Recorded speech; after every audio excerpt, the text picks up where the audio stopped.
پسند آ گیا تو میرے اور آپ کے لیے جنت کے جانے میں کا بہترین سبب ہے۔ عبادات کے اندر جب تک خلوص پیدا نہیں ہوگا اس وقت تک اللہ رب العزت کو وہ عبادت بھی پسند نہیں۔ برادران اسلام، اسلام ایک مکمل ضابطۂ حیات ہے۔ انسان کی ولادت سے لے کر اس کی موت تک اس کی رہنمائی کرتا ہے۔ ہر قدم پر، ہر حال میں، ہر حالات میں اللہ رب العزت کی مدد انسان کے ساتھ ہوتی ہے۔ کائنات کے اندر زندگی بسر کرتے ہوئے انسان کا فطرتی عمل ہے کہ وہ غلطیاں کرتا ہے، گناہ کرتا ہے۔ اللہ رب العزت نے انسان کے سامنے دو راستے رکھے ہیں، انا ہدیناہ السبیل اما شاکرا و اما کفورا۔ ایک سیدھا راستہ صراط المستقیم والا جو جنت کو جاتا ہے، اور دوسرا جہنم کی طرف جانے والا راستہ۔ اور پھر اللہ رب العزت نے حضرت انسان کو یہ اختیار بھی سونپ دیا کہ بندے تیری مرضی، صراط المستقیم کے راستے پہ جا یا جہنم والے راستے کو اختیار کر۔ ہاں، اگر صراط المستقیم والے راستے کو اختیار کرے گا تو اللہ رب العزت کے ہاں تمہاری بہترین جنت کے اندر مہمان نوازی ہوگی، اور اگر غلط راستے کا چناؤ کیا تو پھر یاد رکھنا کہ یہ بھڑکتی ہوئی جہنم، اس میں داخل کیے جاؤ گے۔ کائنات کے اندر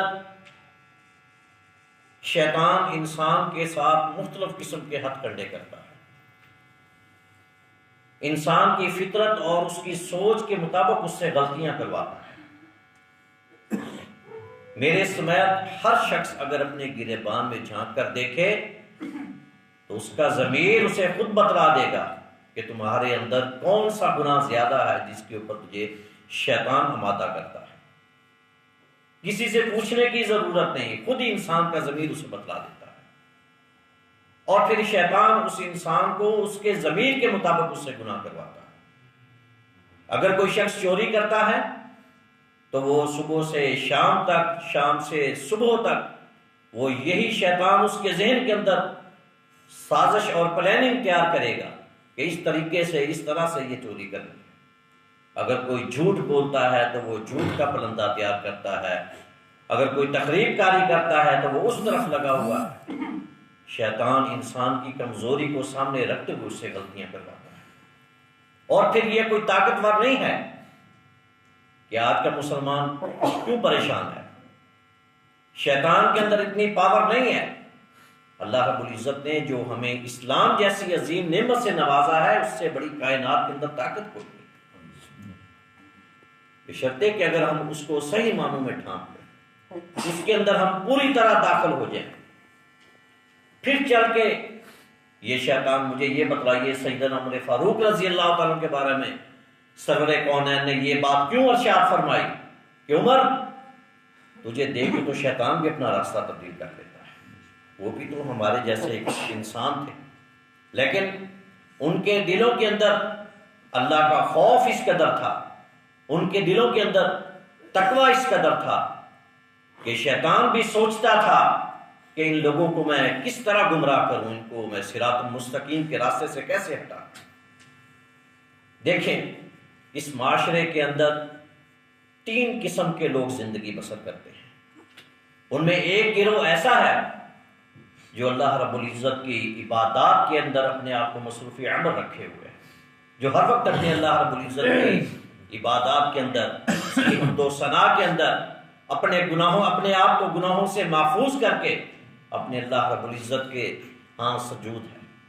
اور دوسرا گروہ ایسا ہے معاشرے کے اندر کہ جو گناہ بھی کرتا ہے، نیکیاں بھی کرتا ہے، اس سے غلطیاں بھی سرزد ہو جاتی ہیں، اور اللہ کے ہاں وہ توبہ بھی کرتا ہے۔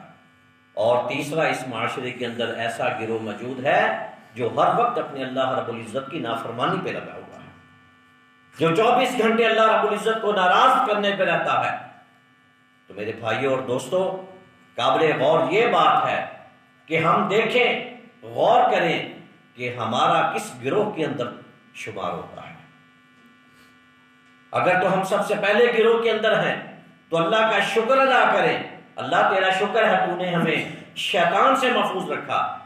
اور اگر ہمارا شمار دوسرے طبقے کے اندر ہوتا ہے تو اور زیادہ ہمیں محنت کر کے پیچھے آنا چاہیے، صراط المستقیم کے راستے پہ چلنا چاہیے۔ اور اگر ہمارا شمار بدقسمتی سے تیسرے گروہ کے اندر ہے تو پھر تو ہمیں دن رات ایک کر کے اپنے اللہ کو منانا چاہیے۔ میرے بھائیوں اور دوستوں، اللہ رب العزت نے انسان کو، مسلمان کو امید کی یہ عظیم کرن دی ہے، قل یا عبادی الذین اسرفوا علی انفسہم۔ صحابہ کرام نئے نئے مسلمان ہوئے، ان کے دلوں میں یہ خیال اور خدشہ باقی رہتا تھا، یہ وہم باقی رہ جاتا تھا کہ پچھلی زندگی کے گناہوں کا کیا بنے گا۔ ایک دن اللہ کے رسول علیہ الصلوۃ والسلام کے پاس چند صحابہ بیٹھے، عرض کرنے لگے، یا رسول اللہ صلی اللہ علیہ وسلم، پچھلی ماضی کی زندگی کو دیکھتے ہیں تو بڑا دکھ اور افسوس ہوتا ہے کہ ہم نے تو نہ جانے پتہ نہیں کتنی غلطیاں کی ہیں، کتنے گناہ کیے ہیں، تو ہمارا کیا بنے گا؟ اتنے سخت قسم کے ہم نے جرم کیے ہیں، جب ہم اسلام کے اندر ہم نے قدم رکھا ہے، کلمہ پڑھ کے مسلمان ہوئے ہیں، تو ہمیں تو دن رات نیند ہی نہیں آتی، چین ہی میسر نہیں کہ کیا بنے گا۔ تو اس وقت اللہ رب العزت کے پیارے حبیب محمد رسول اللہ صلی اللہ علیہ وسلم نے اپنے صحابہ کو حوصلہ دیتے ہوئے یہ امید دی کہ اللہ رب العزت بہت رحیم ہے، وہ مہربان ہے، وہ بخشنے والا ہے۔ اللہ تم سے یہی فرما رہا ہے کہ میرے بندوں کو کہہ دو، ان سے جو غلطیاں ہو گئی ہیں، گناہ ہو گئے ہیں، اس پہ پریشان ہونے کی ضرورت نہیں ہے، مایوس ہونے کی ضرورت نہیں ہے۔ اسلام دین ایسا پاکیزہ دین ہے جو انسان کو مایوسیوں کی دلدل سے نکال کر امید کے راستے پہ لا کے کھڑا کرتا ہے۔ یہ اتنا مقدس دین ہے۔ لا تقنطوا من رحمت اللہ، فرمایا اللہ کی رحمت سے نا امیدی کبھی بھی اختیار نہیں کرنی، قطعاً اختیار نہیں کرنی، حالات جیسے بھی ہوں۔ سینکڑوں واقعات آپ علماء سے سنتے رہتے ہیں، سینکڑوں صحابہ کے ایسے مثالی واقعات کہ اسلام قبول کیا، سب کچھ چھین لیا، بیوی بچے بھی چھین لیے، تن کا لباس بھی اتار لیا، لیکن جب اللہ رب العزت انسان کا محافظ بن جائے، ساری کی ساری کائنات اس کے دشمن بن جائے، تو اس انسان کا کوئی کچھ نہیں بگاڑ سکتا۔ کیوں؟ کہ اس نے اپنے اللہ کے ساتھ دل لگا لیا ہے۔ تو علماء سے آپ یہ مسئلے سنتے رہتے ہیں کہ بنی اسرائیل کا مشہور واقعہ سینکڑوں بار آپ نے سنا ہوگا کہ جو گنہگار انسان تھا، پیغمبر نے کہا یہ اس مجلس سے اٹھ کے چلا جائے، نہ آسمانوں سے بارش برسا۔ اللہ رب العزت نے یہی پیغام نبی کو دیا، اب اس مجلس سے اٹھنے کے لیے کوئی شخص تیار نہیں تھا۔ نبی نے کہا اللہ آپ ہی بتلا دیجیے، اس مجلس سے اٹھنے کے لیے کوئی شخص تیار نہیں ہے۔ ایک بدبخت کی وجہ سے سارے کے سارے لوگوں کے اوپر اتنی سختی ہے، قید سالی ہے، بارشیں بند ہیں، یہ کھلے میدان میں یہ ساری مخلوق بیٹھی ہے۔ جب کوئی اٹھنے کے لیے تیار نہ ہوا تو اس پیغمبر نے کیا کہا تھا؟ اللہ تو جاننے والا ہے، تو علیم بذات الصدور ہے، اللہ تو ہی ہماری رہنمائی فرما، وہ ہمیں بتلا دے وہ کون سا شخص ہے، ہم اس کو اس محفل سے اٹھا کے باہر پھینک دیں۔ اس ایک شخص کی وجہ سے سب کے اوپر یہ عذاب ہے۔ تو اللہ رب العزت نے اس شخص کا نام نہیں بتلایا تھا۔ اب وہ جو مجرم تھا، جو گنہگار تھا، اس کو پتہ چل گیا وہ میں ہی بدبخت ہوں، وہ میں ہی مجرم ہوں کہ جو میں ساری زندگی اپنے اللہ کی نافرمانیاں کرتا رہا، یہ اشارہ میری طرف ہے۔ تو اس نے نہ تو وہاں سے اٹھ کے وہ باہر گیا، نہ اس نے اپنے ہاتھوں کو بلند کیا، نہ اس نے اپنے ہونٹوں کو حرکت دی، اس نے اپنے دل سے اپنے اللہ سے توبہ کر دی۔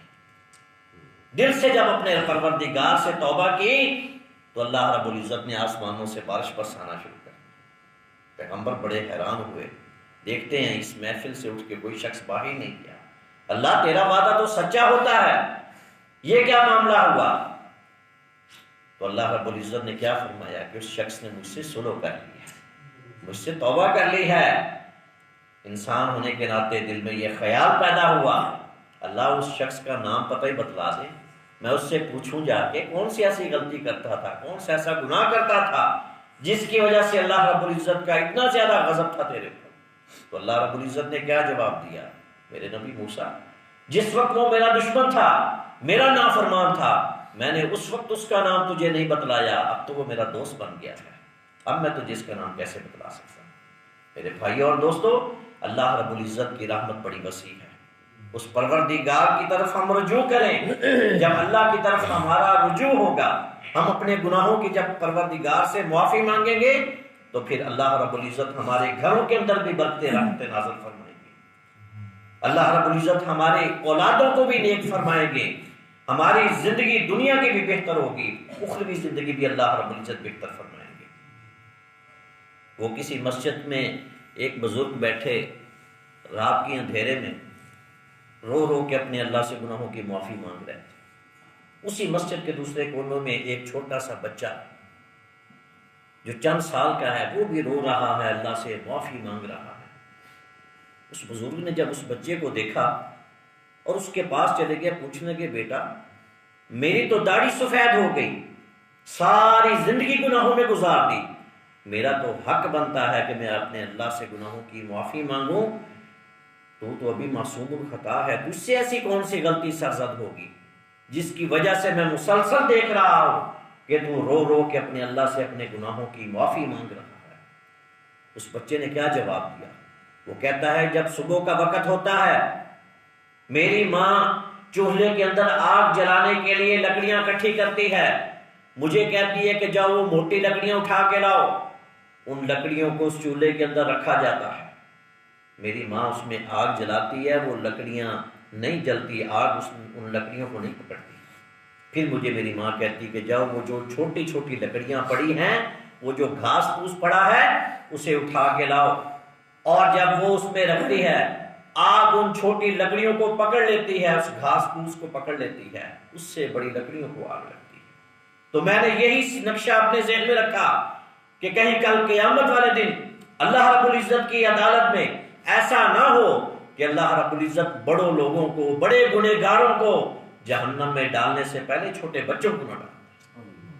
میرے بھائیوں اور دوستو، یہ ساری مثالیں ہمارے سامنے اس لیے بیان کی جاتی ہیں کہ ہم اپنی اصلاح کریں، ہم اپنے اپنے گریبان میں جھانکیں، ہم سے جو غلطیاں سرزد ہوئی ہیں پروردگار سے رات کی تاریکیوں میں، وہ میرے بھائیوں اور دوستو پروردگار کو اتنا رحیم اور غفور ہے، اتنا مہربان ہے کہ میں ایک حدیث میں پڑھ رہا تھا کہ جس وقت انسان اللہ کے حضور توبہ کے لیے آتا ہے، اس کا دل رو رہا ہوتا ہے، وہ پریشان ہوتا ہے، اور اس کی زبان پر ایک ہی بات ہوتی ہے، اللہ میرے گناہوں کو معاف کر دے، مجھے معاف کر دے۔ پروردگار فرماتے ہیں مجھے اپنے بندے کی معافی اور توبہ اس قدر پسند آتی ہے، اس قدر پسند آتی ہے، میں رب رحمان عرش والے فرشتوں کو بھی گواہ ٹھہرا کے کہتا ہوں، فرشتوں تم گواہ ہو جاؤ، میں نے اس بندے کے گناہوں کو بھی نیکیوں میں تبدیل کر دیا۔ وہ پروردگار، اس سے اگر ہم رجوع نہ کر سکے، اس کو ہم منا نہ سکے، تو یہ بدقسمتی ہے۔ وہ صحابہ کرام رضوان اللہ اجمعین تو ہر روز رات کو سونے سے پہلے اپنے اللہ سے معافی مانگ کے سویا کرتے تھے، وہ ہر رات اپنی زندگی کی آخری رات سمجھ کے سویا کرتے تھے کہ یہ شاید ہماری زندگی کی آخری رات ہے۔ ان کی ایمانی تقاضا اس قدر بلند و بالا تھا، وہ بھی مسلمان تھے، آج ہم بھی مسلمان ہیں، ہم کہاں کھڑے ہیں؟ ہم جہنم کے کنارے پر ہیں۔ اپنے آپ کو بچا لیجئے، اپنے اللہ سے اپنے گناہوں کی معافی مانگ لیجئے۔ یاد رہے کہ پھر ایک وقت ایسا آئے گا جب توبہ کے دروازے انسان کے لیے بند کر دیے جائیں گے، پھر انسان سوائے افسوس کے اور کچھ نہیں کہے گا۔ اور پھر اس سے بڑی واضح روشن بات کیا ہو سکتی ہے کہ جو معاملہ کل قیامت والے دن اللہ رب العزت کی عدالت میں گنہگاروں کے ساتھ پیش آنے والا ہے، اللہ نے وہ ہمیں پہلے بتلا دیا۔